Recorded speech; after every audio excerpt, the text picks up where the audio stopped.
Presidente Calderón, gracias por su tiempo. Al contrario, muchas gracias. Un tema de mucho compromiso, también muy controversial, muy delicado en el continente, y se presentan aquí expresidentes comprometiéndose a una declaración en Panamá. ¿Por qué aquí? ¿Por qué expresidentes? Aquí porque aquí tendrá lugar la Cumbre de las Américas. Los jefes de Estado en funciones de todo el continente se reúnen, por primera vez todos además, y para nosotros era inevitable hacer una expresión de solidaridad con Venezuela y una llamada de atención a los jefes de Estado para que se hagan cargo de este problema que es nuestro. No digo para que intervengan violentando la soberanía, no digo para que hagan lo que deben hacer los venezolanos, pero sí para que no ignoren un problema tan grave de quiebre institucional, de presos y de prisión, de personas que sufren prisión injusta, de gente que ha sido reprimida constantemente, de cancelación de libertades democráticas en Venezuela. En fin, ese es un problema, los derechos humanos y la democracia, que no tiene fronteras y que todos somos responsables de abordarlos. Presidente Calderón, usted estuvo en Venezuela en visita con el expresidente Pastrana y estuvo también Piñera, el presidente Piñera, y pudo ver de primera mano.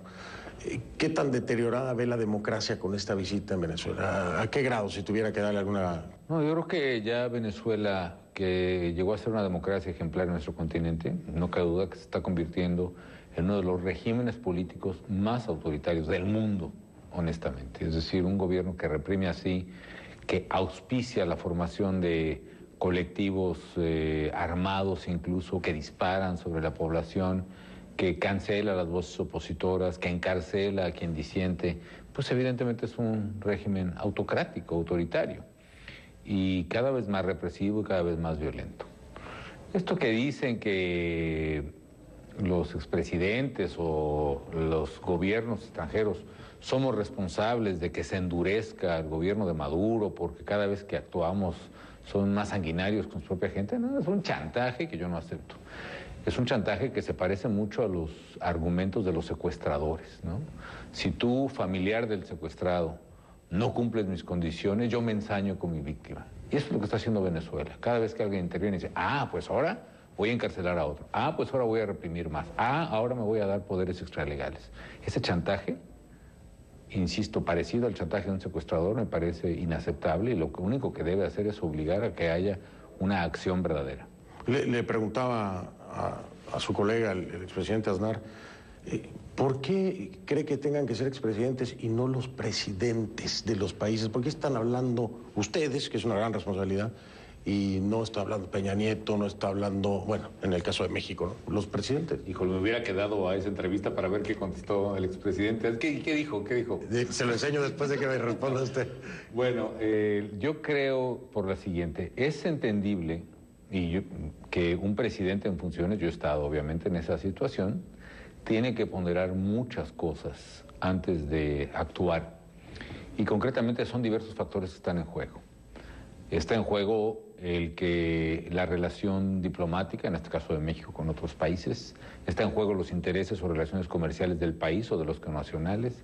Está en juego las inversiones hacia México y de México, en este caso hacia Venezuela. Está en juego también la posición de la estrategia de la Cancillería misma.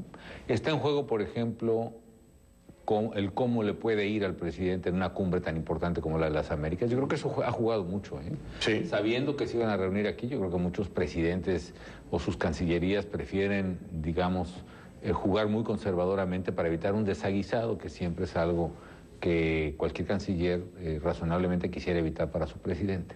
Pero independientemente de eso, nosotros estamos haciendo valer una voz que sabemos que se va a escuchar en la cumbre, independientemente de que ni siquiera se mencione la palabra Venezuela. Y también estamos actuando con mayor libertad también. Yo hoy cumplí al máximo de mi conciencia, con mi responsabilidad como presidente del terreno internacional. Cuidé todas esas preocupaciones, todos esos frentes, todo el interés de México, todos los intereses de los nacionales. Protegí a muchas empresas, por cierto, que fueron expropiadas en Venezuela, empresas mexicanas.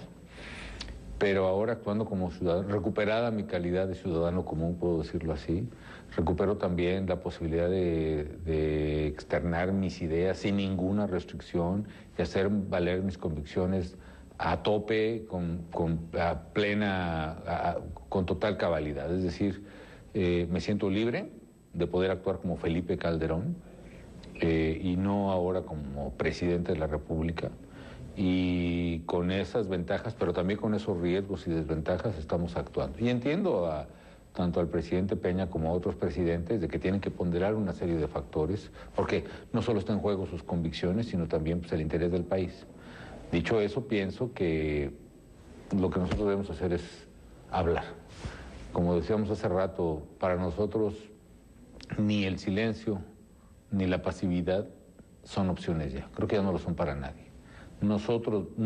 Yo no puedo callar, yo no puedo estarme quieto, yo no puedo simplemente hacerme tonto con la situación de Venezuela.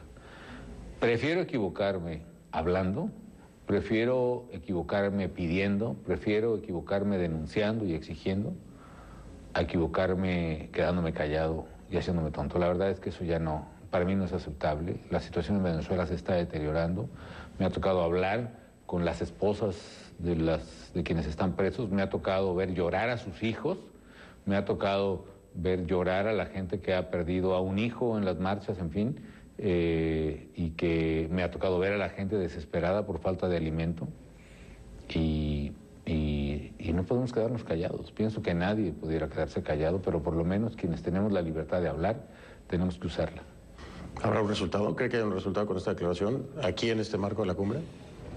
Yo creo que sí, no en el que quizás se esperaría. Estoy convencido que es muy difícil que salga algún pronunciamiento conjunto de la cumbre sobre este tema. Pero el resultado que nosotros buscamos, independientemente de que sería deseable tener algo como este, el resultado es que Venezuela va a estar presente en la cumbre. Aunque no hablen de ella, va a ser como un enorme elefante en la sala, aunque nadie lo quiera ver. Va a ser como un fantasma que recorra cada uno de los discursos y cada uno de los rostros. Y eso es importante, que se genere conciencia dentro de los presidentes, independientemente de que no quieran tocar el tema por ahora. Ese es un resultado.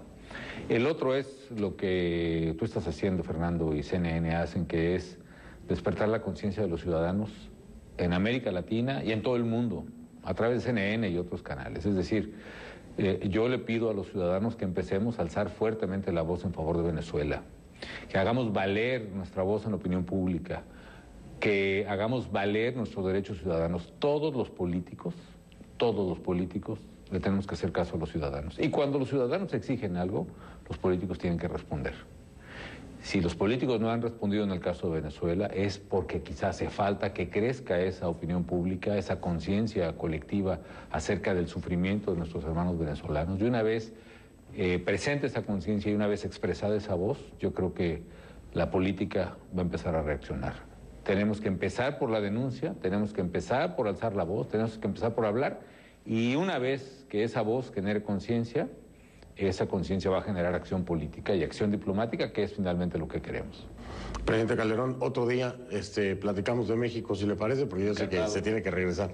Sí, encantado. Pero ahí le hablo, ¿no? Gusto. Sí, por supuesto, encantado. Gracias.